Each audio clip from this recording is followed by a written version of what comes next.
a puny god who caused my very existence, a gift of grief that I did not plead for, my rheumy-eyed Trojan horse. The hands of time tread my misery with clear inadvertence, that I become a spectator of my own demise, an imminent corpse. I, the judge, jury, and executioner, sentence myself to die by wine. My throat, the sacred passageway to set this pot of mine. And every day, I drown myself in wine so sweet that my fears and worries in a legs-flapping retreat. I live and thrive in this realm so perfect, the creation of my mind and wine, where my clammy troubles evaporate to nothingness without a hint or sign.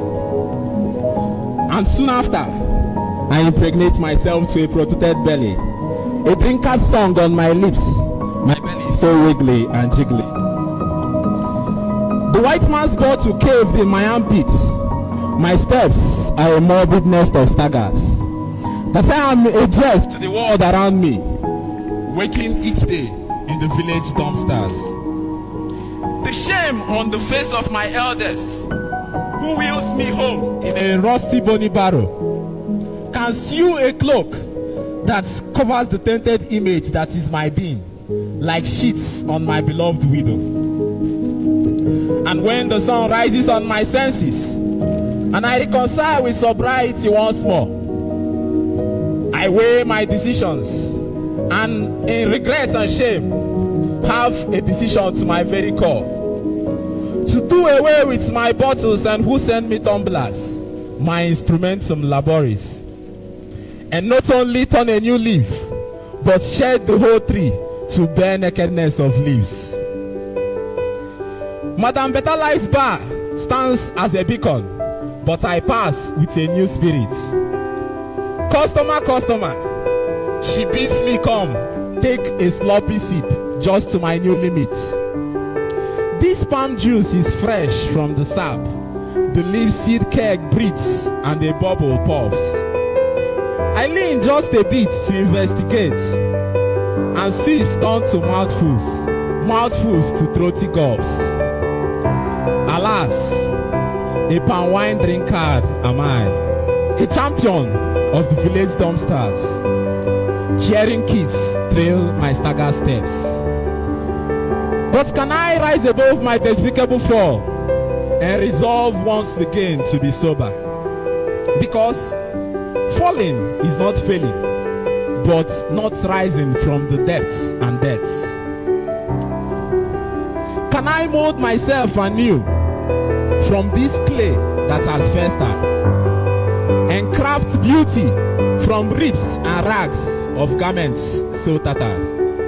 And thus, I implore the puny gods to escort my sentence with aid, and renew once again the wretched work their hands had made. Thank you.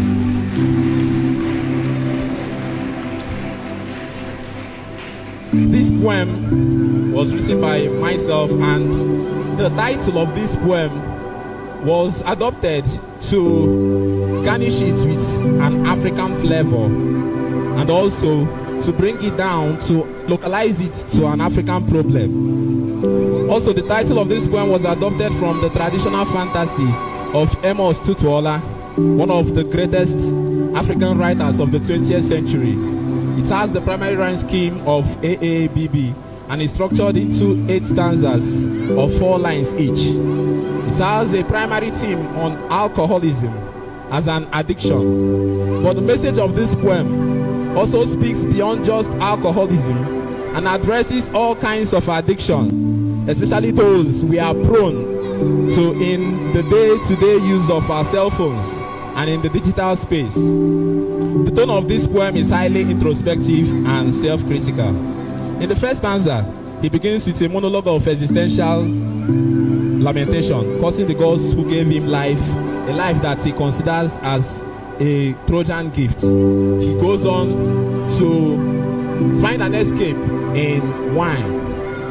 And in this self-inflicted blindness, he seems to live and thrive in this realm so perfect.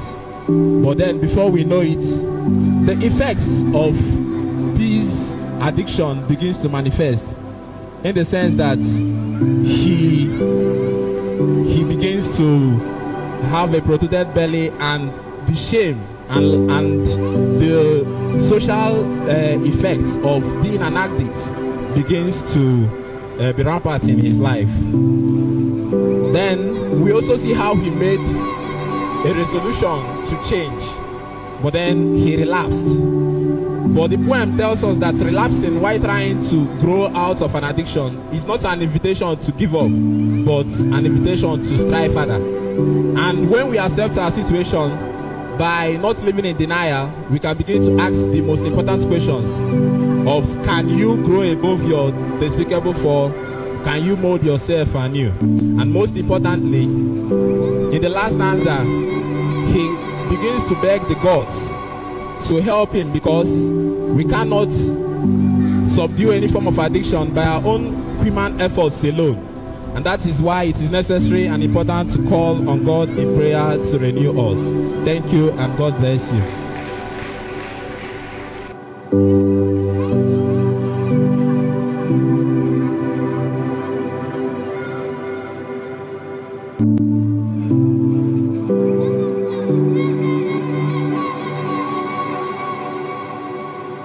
Thank you.